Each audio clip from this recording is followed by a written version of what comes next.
Hey guys, it's Chengu. I think I'm gonna put this on The Real Chengu channel, just because it's kind of more of a just talky vlog rather than like an actual like, hey, check me out vlog. Not that the other one is. I don't know why I said that. Okay, so my feelings about the Bin Laden situation. I find right now YouTube is kind of sitting in five camps. The first camp of people are just glad that he's dead, whether they believe that, his death was too good for him, his burial was too good for him, whatever. That first camp is just really, really happy that he's dead. To that camp, I say, if you needed closure on this, if you needed to be able to have that release of 10 years of waiting, and that is what you needed to be able to move forward, then I'm happy for you. Like that's your opinion. You needed to celebrate it. You needed that release. Enjoy it. The second camp that I've seen are people who are saying that it never happened. They're conspiracy theorists, and it is their opinion that, after Saddam, whose death was live streamed over the internet, it is weird that, Bin Laden's body has not been shown. There have been no pictures, there have been no video of anything. And all we have to go on is their words, and there are a bunch of politicians who lie. So, to them I say, you know what, they actually do have pictures, and they actually do have video of his funeral. And they will probably be releasing those soon, but right now they're just kind of focusing on the aftermath of it in the news, and the president is kind of trying to put some things together. So that's my feelings about that situation. It did happen. They do have evidence, they just haven't shown it to us. That camp also believes that, like what was trending on Twitter that day, Obama 2012, it's just in time. A lot of people in that camp are saying that that's the reason why he's even mentioning this now. Because he could have, he could just be saying it and to draw him out or whatever. They don't think it has anything to do with that. They think he's still alive, and the United States is just kind of just trying to keep him in office longer so they can keep running after this guy. I don't know. I think he's dead. Those people are also saying, look at how close Obama and Osama, look at how close those names are. Maybe they're in cahoots. Maybe they are, like besties, and they're actually he's bringing him over here and they're going to take over America together. I think that's it. Well, for all the Donald Trumps out there who believe that, I think that absolutely makes no sense, personally. Especially if you're going to base it off the fact that, their names are one letter apart. My name, Chengu, is one letter off from Chengdu. That does not make me the queen of that one little city in China. You know what I mean? Just because their names are somewhat similar except for one letter does not mean that they're in association at all. There's a lot of people who have the exact same name, and they're not friends. They're not buddies who play to take over countries. I think that makes no sense, personally.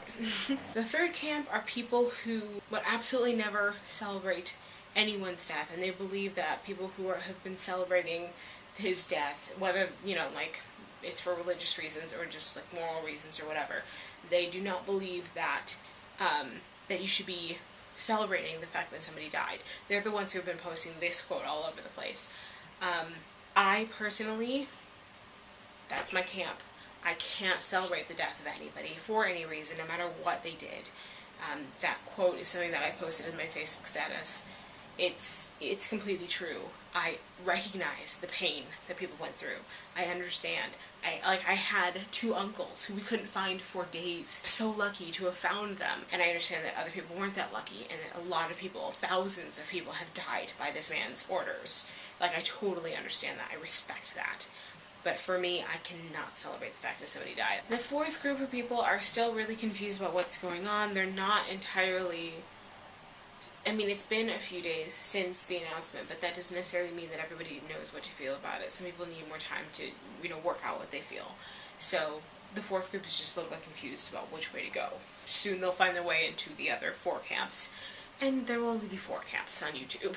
The fifth camp is basically the rest of the world, and their belief is that this is not a day for celebration or, freaking out or whatever, because the fact of the matter is that it took America thousands of deaths, millions of dollars, and nearly 10 years to find a very old man who was on dialysis, who is a billionaire living in the middle of Pakistan.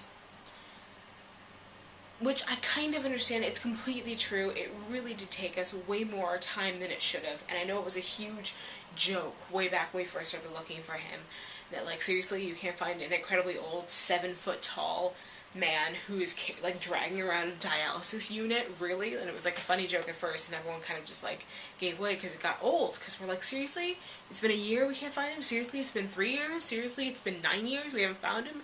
And then suddenly this year we found him, and it's kind of weird. I kind of think that it's possible that they might have had a chance to catch him earlier and then just didn't. Because, I mean, with this, like, the way they found him was this, you know, they got a tip back in August, they did a few raids to see if he was there, and he ended up not being there, and they weren't telling us about it, because obviously it was top secret. And then this one, they found, like, one of his top couriers, and followed him to the compound, and watched it for a while, and never saw Bin Laden, or anyone who was really close to him, but they attacked anyway. And you just happened to bump into him and shoot him in the head. It seems kind of weird to me. I do believe that maybe, possibly, they might have found him earlier and then just kind of waited, maybe, for Obama's time to get elected. I don't know. I'm not a conspiracy theorist usually, but in something like this, where it really honestly took them 10 years to find one human being on this earth, in this age, in 2011, it really takes you 10 years to find someone. I have a really hard time believing that. Personally, I don't know. So I'm not totally in that camp, seeing as I do not think Americans are stupid. I just think that maybe they were planning something specific, and for some reason, for me, killing Bin Laden was a necessary evil. There is no way that we could capture him and put him in any sort of jail, because he would either be, you know, like, the country would either be attacked by his followers to get him back, or somebody from that country would, you know, break in to kill him, or he'd be killed by the other prisoners, or the guards, or whoever, because somebody will have been affected by him. Like, there was no way to keep that man alive. You know, to even hold a trial, like, they'd be putting the country and all of its people at risk from attack, and then he would not be safe, and by, like, I think it's a Geneva conference, like, he has to be safe if they're going to keep him. So it would break laws to keep him alive, and it would be putting people at danger to keep him alive. So if they were going to capture him, they had to kill him. I understand that, but I'm not going to celebrate it. Another thing I learned about this situation is that for people who think that his funeral was weird, or like a sin to be buried at sea, I actually heard that they tried to bury him in Saudi Arabia and a few other countries, but because he's Muslim, he's got to be buried within 48 hours, 24 or 48 hours, I don't remember, and they were coming close to the deadline, and they were trying to find a place to bury him underground, which is part of the Muslim, you know, ritual. You have to be buried in the ground, within the first 48 hours, and they got there, and they tried to bury him, and Saudi Arabia wouldn't take him.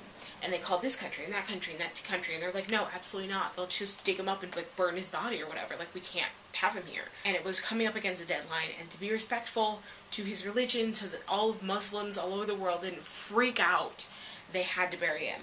So they buried him at sea, because it was the only place that they could possibly put him. Because, I mean, you can't bring him here. Like, people would dig him up. Like, don't even joke, don't even pretend like that's not true. People would dig him up and like burn his body, or spit on it, or defecate on it, or something.